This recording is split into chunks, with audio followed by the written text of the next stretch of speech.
ದೇವರುಗಳೇ ಬಂದಿರೋದು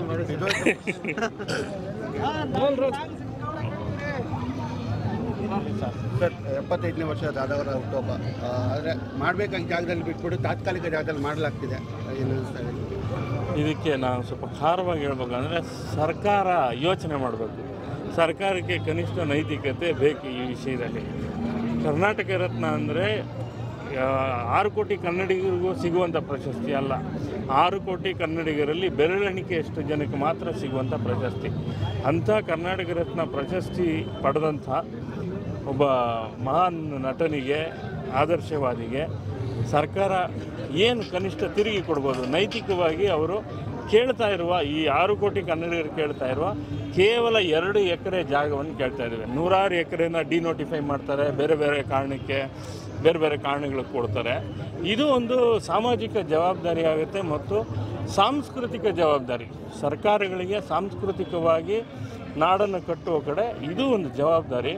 ನಾವು ನನ್ನ ಅಭಿಪ್ರಾಯದಲ್ಲಿ ಅದನ್ನೇನು ದೊಡ್ಡ ಕನ್ಸ್ಟ್ರಕ್ಷನ್ ಮಾಡಿ ಏನು ಬೇರೆ ಬೇರೆ ಕಡೆ ಇರುವ ಹಾಗೆ ಸ್ಮಾರಕಗಳು, ಎಲ್ಲೋ ರಾಜ್ಘಾಟ್ನ ಗಾಂಧೀಜಿಯವರ ಅದು ಹೇಗೆ ಪ್ರಕೃತಿ ದತ್ತವಾಗಿದೆಯೋ ಹಾಗೆ ಇಲ್ಲಿ ಒಂದು 10x10 ಜಾಗ ಮಾತ್ರ ಕನ್ಸ್ಟ್ರಕ್ಷನ್ ಮಾಡಿ ಇದು ಅರಣ್ಯ ಇಲಾಖೆಗೆ ಸೇರಿದ್ದಾದ್ದರಿಂದ ಸಂಪೂರ್ಣವಾಗಿ ಪ್ರಕೃತಿ ದತ್ತವಾಗಿಯೇ ಉಳಿದುಕೊಳ್ಳುವ ಹಾಗೆ ವ್ಯವಸ್ಥೆ ಮಾಡಿದ್ರೆ ತುಂಬ ಚೆನ್ನಾಗಿರುತ್ತೆ. ಅದನ್ನೊಂದು ಧ್ಯಾನದ ಕೇಂದ್ರದ ರೀತಿಯಲ್ಲಿ ಜನ ವರ್ಷದಲ್ಲಿ 2 ಸಲ ಹೆಚ್ಚು ಜನ ಬರುವಂಥ ಸಮಯ ಪುಣ್ಯಸ್ಮರಣೆ ಮತ್ತು ಹುಟ್ಟುಹಬ್ಬದ ದಿವಸ. ಅದಲ್ಲದೆ ಉಳಿದ ಸಮಯದಲ್ಲಿ ಒಂದು ಧ್ಯಾನ ಕೇಂದ್ರದ ಹಾಗೆ ಕಾಣಬೇಕದು. ಪ್ರಕೃತಿ ದತ್ತವಾಗಿಯೇ ಇರಬೇಕು, ಯಾವುದೇ ಕನ್ಸ್ಟ್ರಕ್ಷನ್ ಆಗಬಾರ್ದು. ಇಷ್ಟು ಸರಳವಾದ ಕೋರಿಕೆ ನಮ್ಮದು. ಮೊದಲಿದ್ದಾಗೆ ನಾವೇನೋ ಒಂದು 2 ಎಕರೆಗೆ ತುಂಬ ದೊಡ್ಡದಾಗಿ ಏನೇನೋ ಮಾಡಬೇಕು ಅನ್ನುವ ಕನಸೇನಿತ್ತು, ಆ ಕನಸಿಗೆ ಈಗಾಗಲೇ ಎಳ್ಳು ನೀರು ಬಿಟ್ಟಾಗಿದೆ ನಾವು. ಆದರೆ ಕನಿಷ್ಠ ನಾವು ಕೇಳ್ತಾ ಇರೋದು ಈಗಲಾದರೂ 2 ಎಕರೆ ಜಾಗ ಕೊಟ್ಟು ಆ 2 ಎಕರೆನ ಪ್ರಕೃತಿ ದತ್ತವಾಗಿ ಉಳಿಸ್ಕೊಳ್ಳಬೇಕು. ಇದು ಸರ್ಕಾರದ ಜವಾಬ್ದಾರಿ ಮತ್ತು ಇಷ್ಟೆಲ್ಲ ಜನರ, ಕೋಟ್ಯಾಂತರ ಜನರ ಆಶೋತ್ತರ ಅದನ್ನು ಈಡೇರಿಸಬೇಕು ಅಂತ ಸರ್ಕಾರಕ್ಕೆ ಮನವಿ ಮಾಡಿಕೊಡ್ತೀನಿ ಮತ್ತು ಆಗ್ರಹ ಕೂಡ ಮಾಡ್ತೀನಿ. ಅದೇ ರೀತಿ ಸರ್ಕಾರದ ವಿರುದ್ಧ ಒಂದು ಕುಟುಂಬದ 2-3 ಜನ ಮಾತ್ರ ನಿಂತ್ಕೊಂಡ್ಬಿಟ್ಟು ಇವಾಗ ಸರ್ಕಾರ ಅದನ್ನು ಫಾರೆಸ್ಟ್ ಡಿಪಾರ್ಟ್ಮೆಂಟಿಗೆ ತೊಗೊತೀವಿ ಅಂತ ಹೇಳಿದ್ರು ಕೂಡ ಅದ್ರ ಮೇಲೆ ಕಾನೂನು ಹೋರಾಟ ಮಾಡ್ತೀವಿ ಅಂತಾರೆ.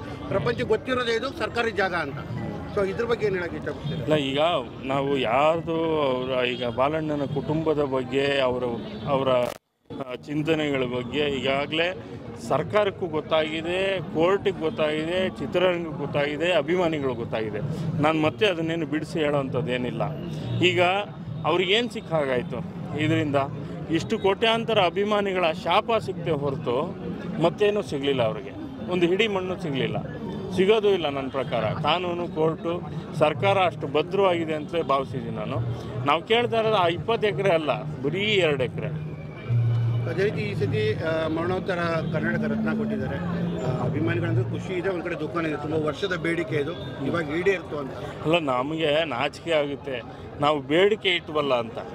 ಬೇಡಿಕೆ ಇಡದೆ ಕೊಡಬೇಕಾದ್ದು ಸರ್ಕಾರದ ಕರ್ತವ್ಯ ಆಗಿತ್ತು. ಆ ಕರ್ತವ್ಯನ ಸತತವಾಗಿ ಯಾವ ಸರ್ಕಾರವೂ 16 ವರ್ಷ ಮಾಡಲಿಲ್ವಲ್ಲ ಅಂತ ಕನ್ನಡಿಗರ ನಾಚಿಕೆ ಪಟ್ಕೋಬೇಕು. ಇದು ಅಭಿಮಾನಿಗಳ ಕಣ್ಣೋರ್ಸೋ ಕೆಲಸ ಆಯ್ತಾ ಅಂತ.